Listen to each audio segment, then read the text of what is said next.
Okay, I'm hitting go live. It'll take about 20 seconds to upload. And are we recording?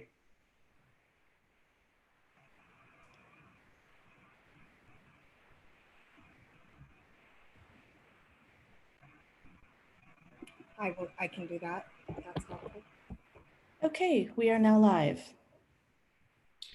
Good evening, North Clackamas community. I am Matt Utterback, Superintendent of the North Clackamas School District. I'd like to thank you for joining us today as we update you on our planning process for returning to school for the 2020-21 school year.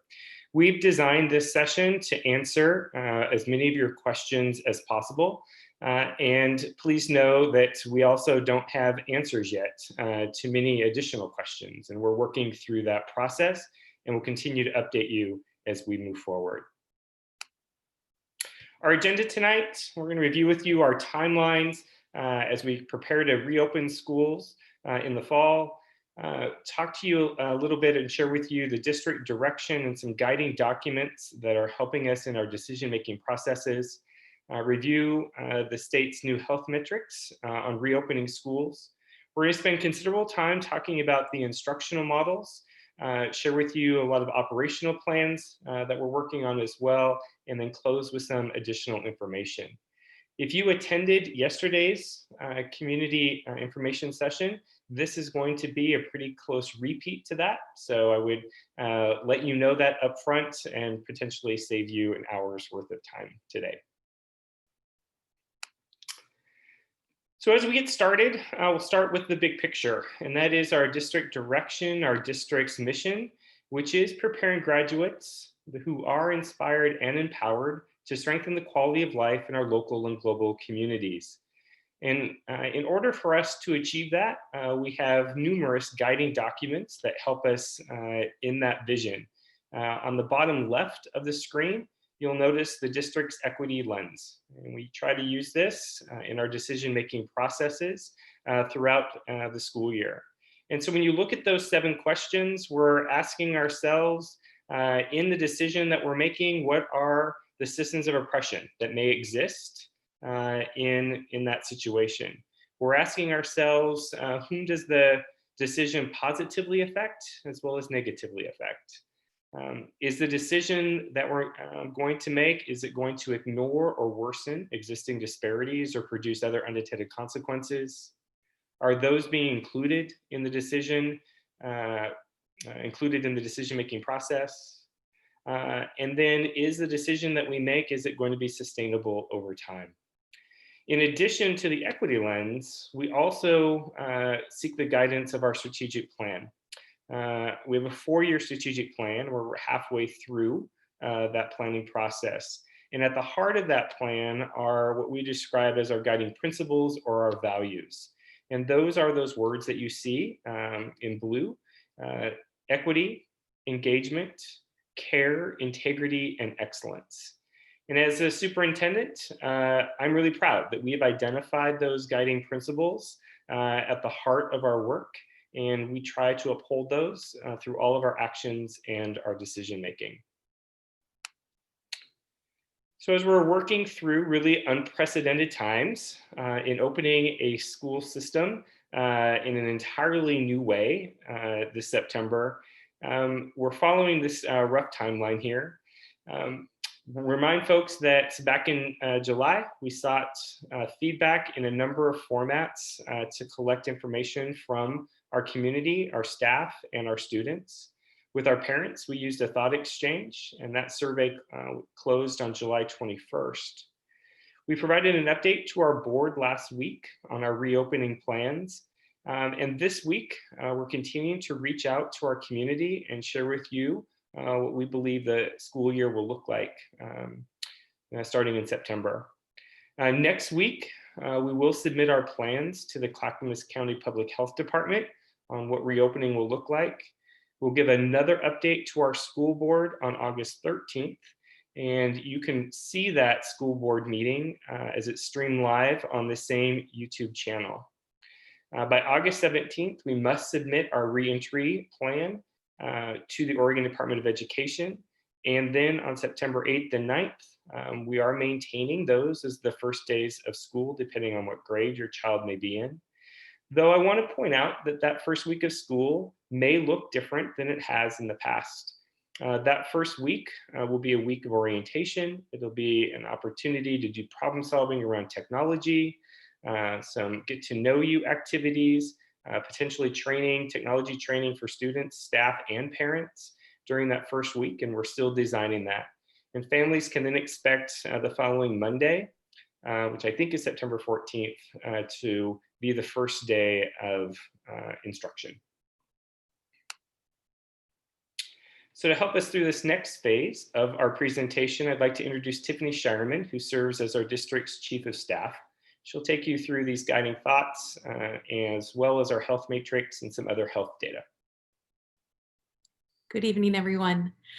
I am here this evening to talk a little bit about central to North Clackamas's mission is that we value a high quality education and the academic progress of each child. As North Clackamas initiated emergency planning back in March related to COVID-19, we focused strongly on the 3 guiding thoughts listed here. And since that time, as we've moved more towards long-term planning and for the reopening of the 2020-2021 school year, we've continued to focus on these guiding thoughts. Low rates of COVID-19 virus transmission in the community has sat central to our planning. We recognize that we're a large employer and a large educational institution in the county, and we recognize our role in community public health. We also have focused on underscoring the need for safety and care of all people, ensuring that the life and health of people is held central to decision making. And in recent weeks, we've focused more and more on standing ready with multiple educational delivery models that are responsive to the current health and community needs. We recognize that the educational models that have served us for the last decade are going to need to be reworked and relooked at as we move forward into the next year.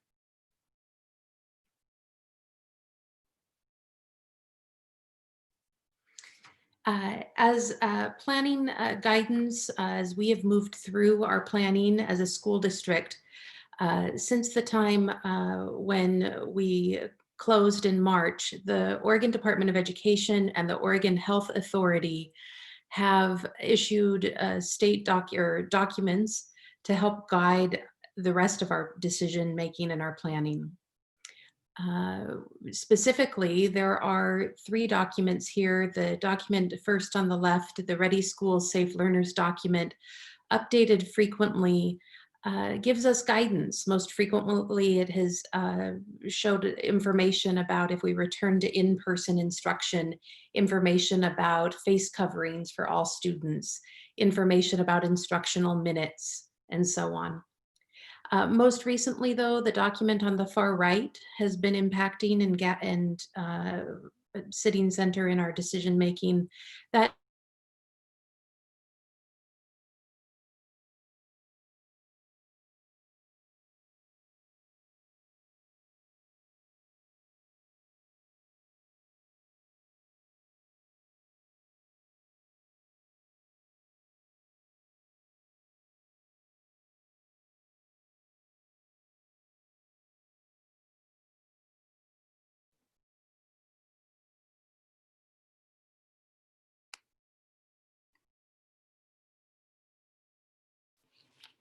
additional information that we've remained focused on is information about COVID-19 as itself.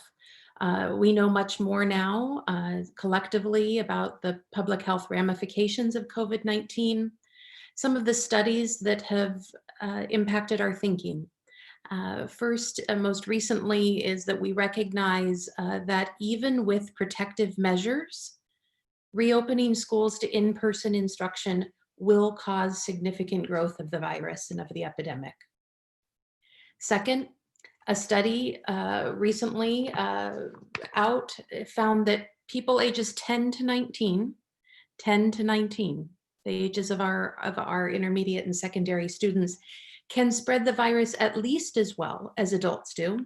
And while children younger than 10 transmit to others less often than adults do, the risk is not zero for youth younger than 10. And finally, in the United States, there are over 3.3 million adults over age 65 living in multi-generational homes with at least one school-age child. The same study indicates that families of color live in multi-generational homes more frequently than families who are white. And we recognize that we have an obligation to consider those who are most at risk during this public health crisis and consider the long-standing systemic health and social inequities that have led to people of color being at greater risk for both contracting COVID-19 and from dying of COVID-19. So I shared earlier that most recently the Oregon Health Authority, under the guidance of the governor, has released health metrics that a school district needs to be attentive to prior to considering in-person learning in their schools. The metrics listed here in the box, the first is in order to consider opening to in-person instruction, the county must have a case rate less than or equal to 10 cases per 100,000 population in the preceding week. Test positivity needs to be less than or equal to 5% in the preceding week. And there is a state metric that needs to be met, and that is that test positivity needs to be less than or equal to 5%. So as reference, because these numbers are new to many of us, as reference, Clackamas County has been at approximately 34 cases per 100,000 for the week ending July 25. Test positivity in Clackamas County has been at about 3.7 to 4% in Clackamas County. And the state has been hovering just above 5% for the week ending July 25. It is worth noting that with a case rate less than 30 cases in the county and with a test positivity rate less than 5%, in the county, a school district can begin to consider bringing in small groups of students or specific groups of students in for instruction. There are some prioritized groups in the governor's materials and in the Oregon Health Authority's materials. At this time, though, we are operating under the practice of moving towards comprehensive distance learning for all of our students, at least having students not in-person instruction.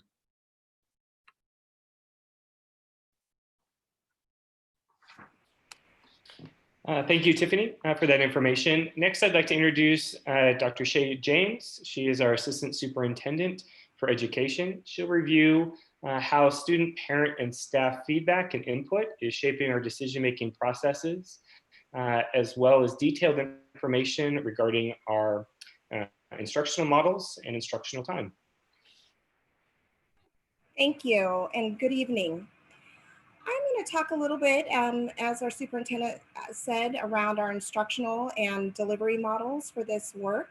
And so I want to start with sharing that in order to inform our educational and instructional models this year, we have worked very hard to provide a variety of avenues for students, parents, and staff to provide information, their priorities, and feedback to us.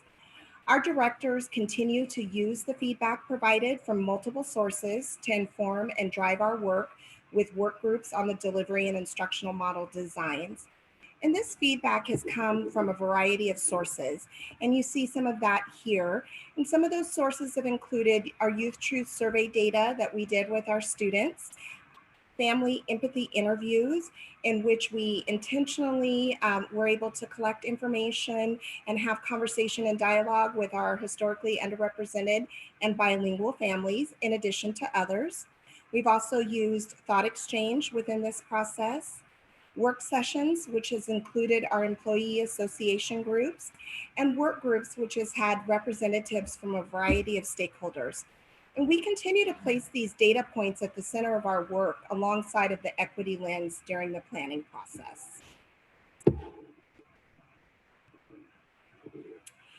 Here you see our educational delivery model depicted visually, and this was created to help our staff, students, and families better understand some of the nuances between the models that we're currently planning for.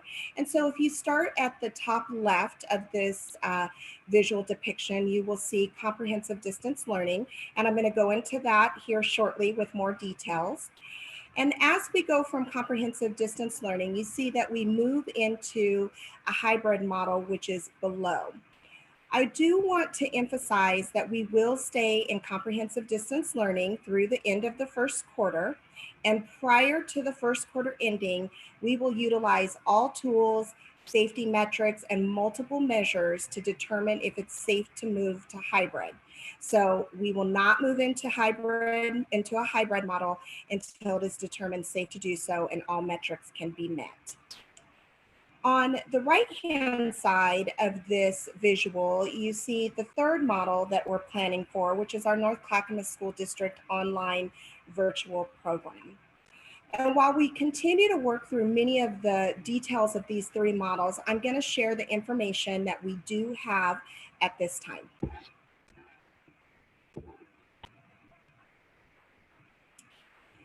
So here, this illustrates that we have formed 4 large work groups that often divide into smaller groups when appropriate, and at times by level. So sometimes by elementary, middle school, and high school.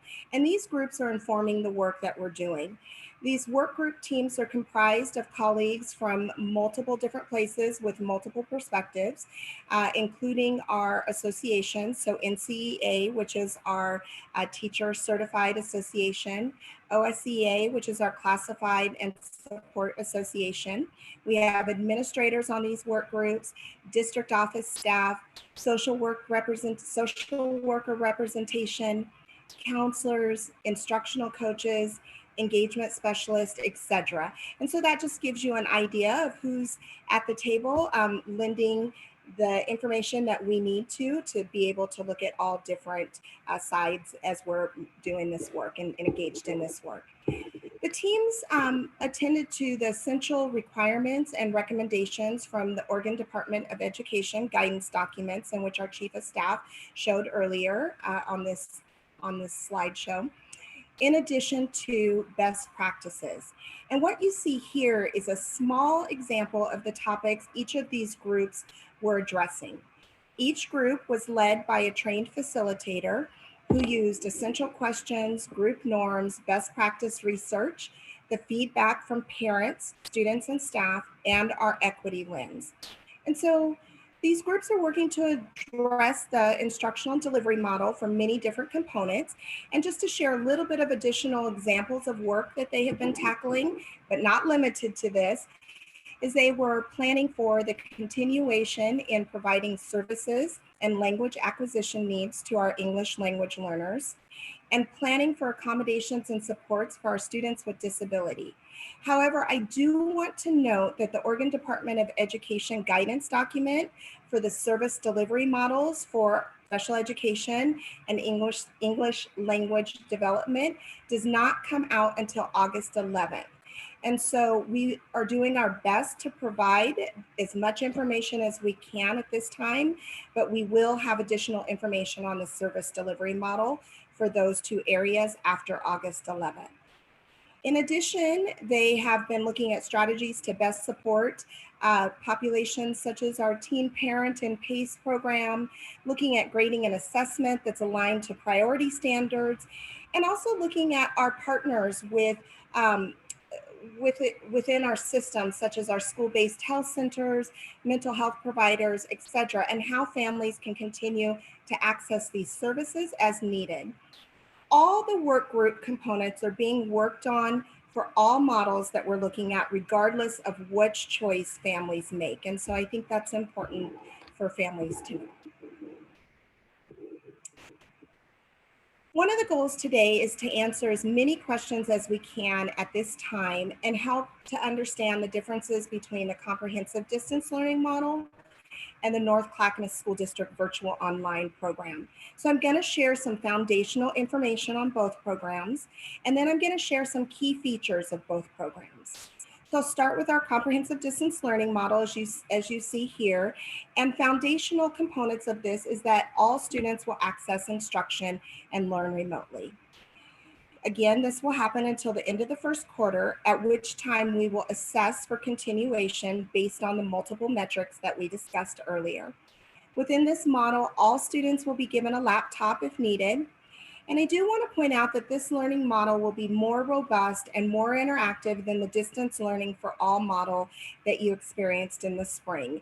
And so some of that, us knowing that we need to do a little bit of work there, but also with the feedback that we have received from all of the different groups.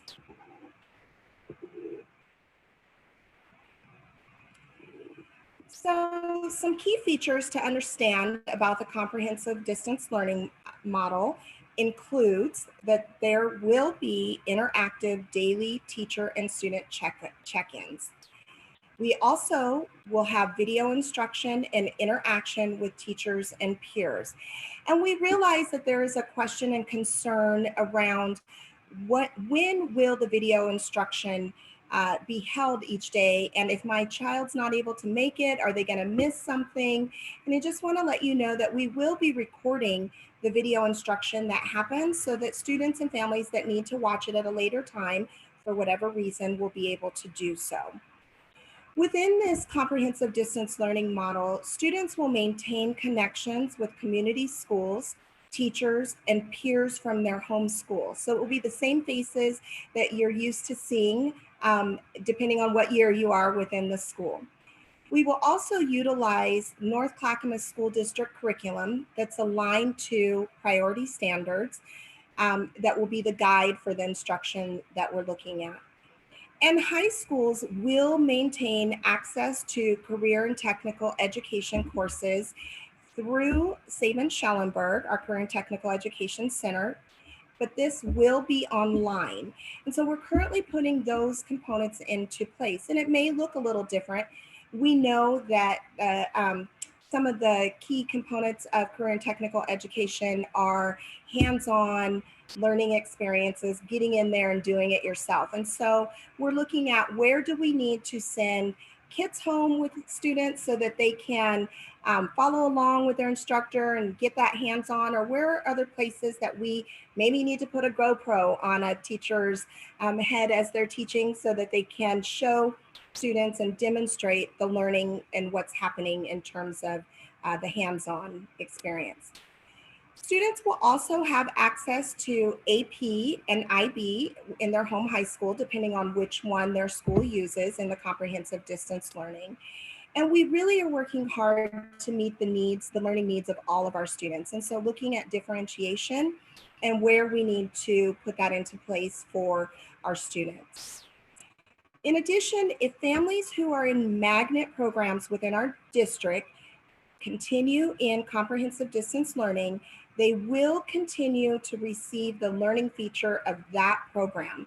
So for example, if a student is in dual language immersion program, they will continue to access language through the instruction of comprehensive distance learning. And so that's an important piece for folks to know. I do want to point out before I move into our online virtual program that we do have a frequently asked question, FAQ, on our website regarding comprehensive distance learning and the virtual online program. And so I encourage you to take a look at that if you have other questions, and you might be able to see what you're looking for on those documents. So in addition to comprehensive distance learning, I want to share some foundational and key features of the North Clackamas School District virtual online program. I want to point out that this is a temporary 1-year all online program, and we are asking families to commit to this for the entire school year. Students will be given a laptop if needed, And like our comprehensive distance learning, this option will be more robust and interactive than the distance learning for all model that we had in the spring. In addition, this option will be limited to 550 students district-wide at this time, and we will be using a lottery process if we receive registration for more than 550 students. Some key features of the online program: similar to comprehensive distance learning, we will use interactive video. It will be recorded and families will be able to access it. However, this program will require more independent learning for students. So if this is something that your child or as a student you struggle with, then we would encourage you to look at comprehensive distance learning. If you are more prone to independent learning, then this is something that would be a program to look at for you. This program will be made up of teachers and students from a variety of our communities from across our district and school. So students will not be with the peers that they have been with over the years in their school. Again, depending on what grade, if you're coming into kindergarten or first grade, you haven't been with folks long. But you will not be necessarily with the peers that you've been in school with, nor the teachers or administration, as we, again, will have folks from across our system. The curriculum is web-based and will be provided through Edgenuity and Odysseyware. Edgenuity will be the key component that we'll be using within this program, but Odysseyware will be used as needed. And if you wanted to take a look at the Edgenuity and Odysseyware course offerings, that's another thing that you can go to our website to look at, and there are links there that will take you directly to look at that a little bit. We will offer career and technical education courses online through Edgenuity. However, at this time, we're not able to confirm which courses students will have access to for career and technical education, and if they're aligned to the offerings at Sabin Schellenberg. We're working hard to get that information solidified and get that out to you very soon. In addition, students will have access to some AP and elective courses. They will not have access to IB. So if you are in the International Baccalaureate program at Putnam, that's something that you would need to know, is that you would not have access to any IB courses. And the AP elective and IB will look different than our comprehensive distance learning courses that we offer. However, we're still working through that. And again, we'll get information out to families as soon as possible. In addition, if families are in a magnet program within our district, you will be able to move back into your spot for the following school year if you choose the virtual online program this year. However, we're not able to offer the feature of that program in this model. We will work to supplement to the degree possible where we can, but that will be optional and generally after school. So if I go back to our example that we talked about with dual language immersion, we would do our best to offer as much interaction, optional after school programming around language, but it would not be a part of the instruction within the courses. And so when the student returns to their spot in their school next year, they will be in a different place than their peers who remained in comprehensive distance learning. So that's important for families to know. And again, we do have an FAQ for virtual online on our website. Here you see a different visual of the two models side by side. It's the comprehensive distance learning and our virtual online program that gives you basic information to help understand the differences and what's offered within both programs. Hopefully you have received a letter either late last week or early this week from your principal that also included this visual that would help you start looking at what the differences are in order to make some informed decisions with the information we have at this time. And this visual is also on our district website if you want to go look at it there and look into the details there. It's important for me to note in all of our models, middle school and high school students will have access to electives.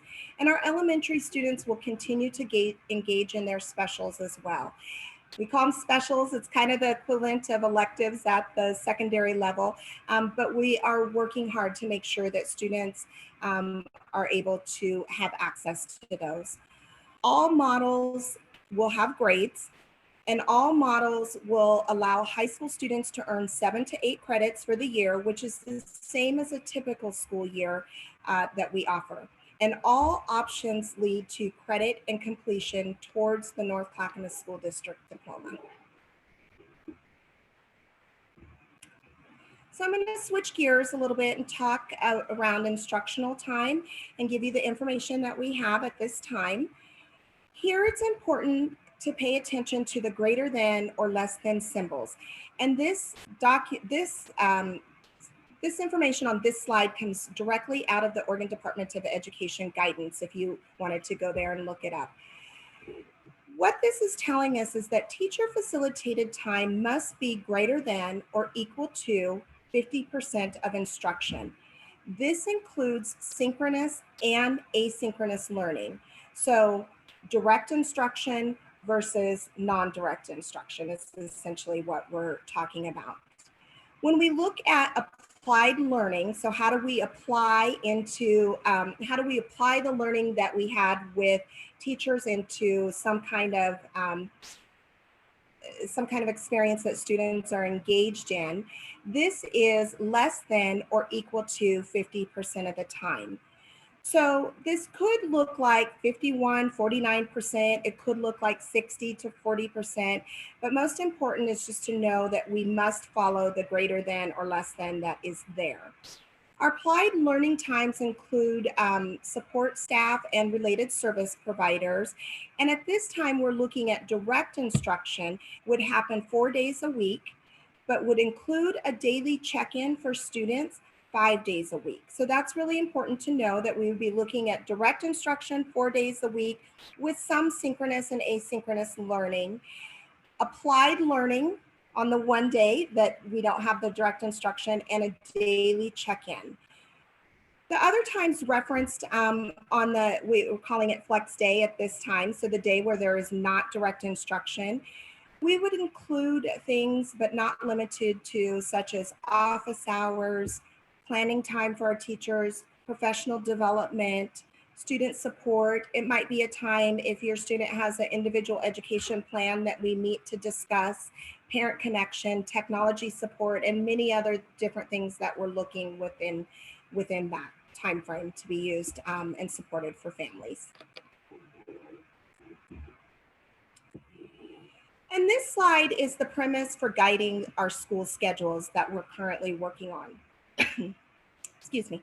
The minutes you see here on this page are the minimum minutes required for daily or weekly schedules and weekly instruction. Excuse me. You can see here that this guidance also comes directly out of the Oregon Department of Education and is the basis of what we're using to inform the schedule information that will be coming out shortly for families to take a look at. Great, thank you, Shay. I appreciate the information. Next up is our Assistant Superintendent for Operations, Cindy Detchen, to share with you operational and logistics planning that's happening in the school district, as well as our instructional work. Great, thank you and good evening to all of our viewers this evening. I just wanted to give you a little bit of a snapshot of what's been happening behind the scenes as we prepare two things. One are all of the written protocols and documents that need to be included in our blueprint plan that must be submitted to the Oregon Department of Education in August 15th.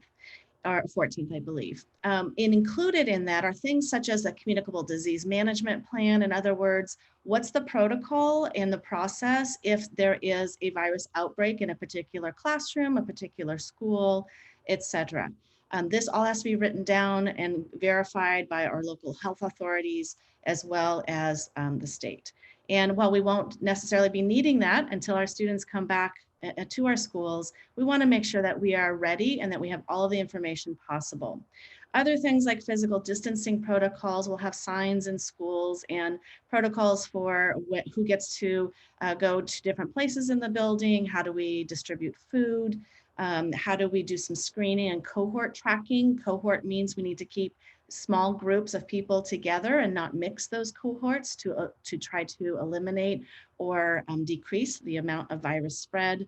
There are lots and lots of disinfecting and cleaning protocols, including looking through all of our ventilation systems, our HVAC units, to make sure that we have the most efficiency possible in airflow in all of our schools.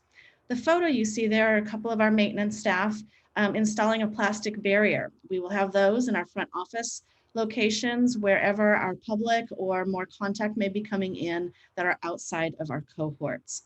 So these are just a few of the things that you will see. All of this will be in our written document that is accessible to you once that is submitted to the state. In addition, we are looking at how do we track our enrollment and attendance. We'll have two different models and a very different system. It's online. How do we track attendance? And how do we make sure parents are aware when students are not showing up or so into these virtual classrooms? We want to make sure that you are in that communication loop as well. And it's just a different way for us to track. We will be having offers and opportunities for our families to receive Chromebooks and hotspots if you do not have internet access for each child in your home. One hotspot can cover more than one child, but it's hard to share one Chromebook or one laptop. And we want to make sure that you have the tools necessary. You do not need to do anything at this point if you need one. We will later in August, before school starts, you will receive an invitation to complete out a form if you have to request one of those devices. We did send out over 6,000, close to 7,000 devices in the spring. Many of you still have those, and that's great. We want you to hang on to those, and then we will add to those that still need it. If your piece of technology is not currently working, there will also be an opportunity for you to swap that out for a working machine or for us to get it repaired and back to you. Transportation right now does not need to be working on how are we going to transport students. They will once we come back into a hybrid model at some point. But right now we're working along with technology and nutrition services to figure out how to distribute those Chromebooks. Some of you will recall buses pulling up into your driveway and dropping off a Chromebook. We did not use transportation, our own school buses, for food delivery. We had hubs where you could come pick them up at our schools, but we are looking at new options that we can send food out into our neighborhoods for easier delivery and pickup for our families to make sure that students are getting the nutrition that they need. Facility use at this time, we are not renting any of our fields or our classrooms or our gymnasiums. Those are all closed as long as we are in phase 1 of the county.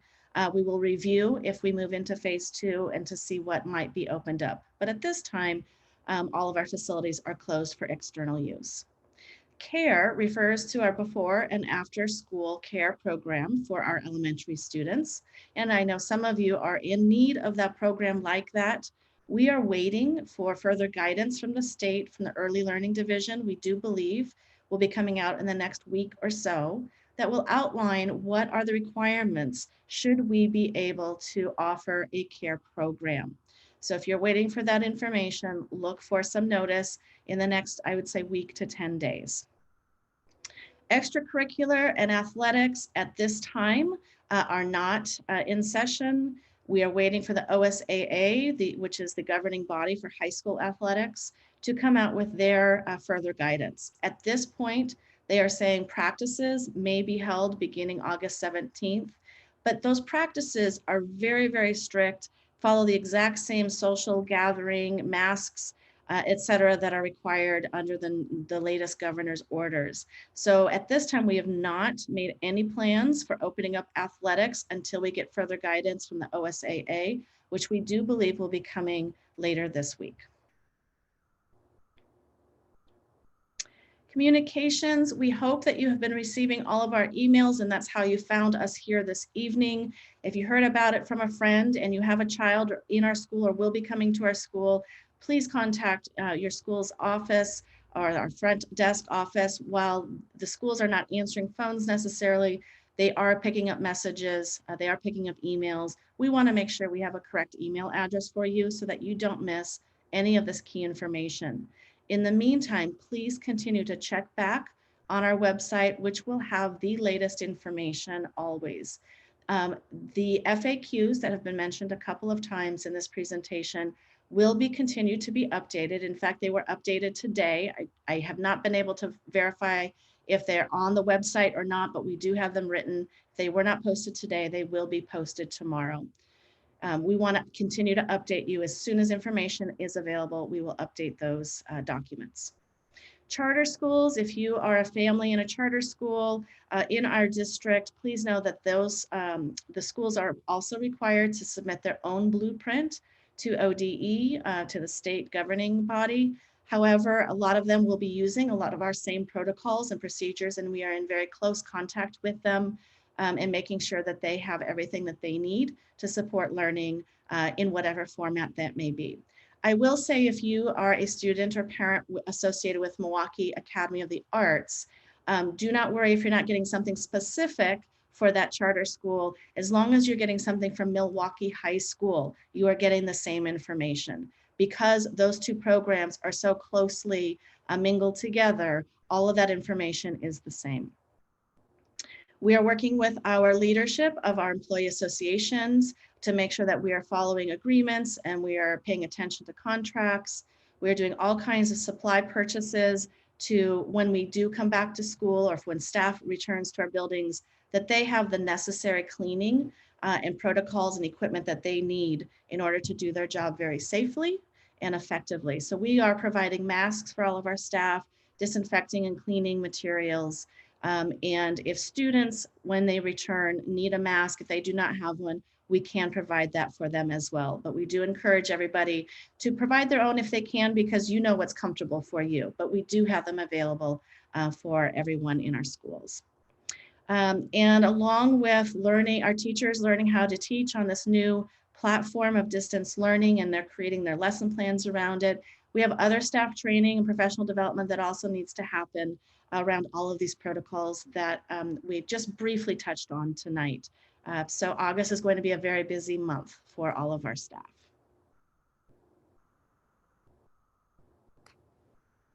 Great. Thank you, Cindy, for that information.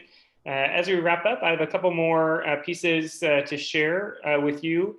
We're getting questions regarding the school calendar, and what I can share with you today is that we do not plan on changing the start and end dates at this time of the school year.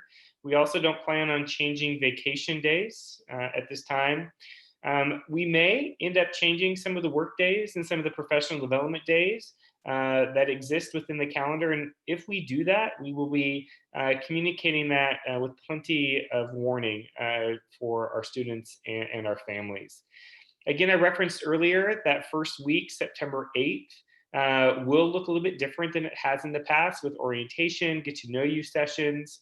We'll do some technology problem solving, making sure that everyone has the necessary apps and curriculum on those computers, with academic instruction really starting that second week of September 14th. As Cindy referenced, we have a lot of training needs for our staff to make sure that they have the skills and the technology to effectively deliver curriculum in an online format, at least for a couple of months, perhaps longer. And as I said, we'll continue to give you advance notice on any calendar changes. So next steps, you can continue to expect email communications from us throughout the month of August. And so as Cindy said, if you are not getting emails from us, please let your school know that, or contact the district office, and we will make sure that that technology is fixed so that happens. Parents are asked by midnight tomorrow to complete the educational option selection form. That is also on our website, but that was also emailed to parents last week, reminding folks to do that. As I referenced earlier, we will have a school board meeting on August 13th. That'll be available via YouTube, and we'll share the most updated information at that time. If you can't watch next next Thursday at 7 o'clock. The video of that will remain on our YouTube district website. And as referenced earlier, we are required to submit our reentry plan to the Oregon Department of Education by August 17th. And when we do so, we'll make sure that our website has that information up for each school as well. So we know that hopefully we answered a lot of questions and provided you with information that you needed tonight. And we know that there are still probably hundreds of questions and decisions that still need to be made in the next month. And so just want to continue to remind folks to please go to the district's main website, and right on that main website, there's a button to our reopening plans. And when you click on that, you'll see here on this slide, all information around the FAQs, state documents, the visual depictions that we shared with you in this PowerPoint, the most recent communications that we've sent out to families. All of it will be on this site, and we just encourage you to continue to drive your attention to the main district webpage. And then my final two reminders for parents tonight and students is we are still continuing with our summer food program. That's going to go through August 28th. We have daily pickup sites, and you can see those at those 5 elementary schools. We have weekly pickup sites where you can pick up 5 days of lunches and breakfasts at 3 of our secondary schools, Alder Creek Middle, Milwaukee High, and Rex Putnam High. And then we've got some other sites throughout the district. You can see those listed on this slide as well. Absolutely free food, and would encourage families to take advantage of this if this is a need for you.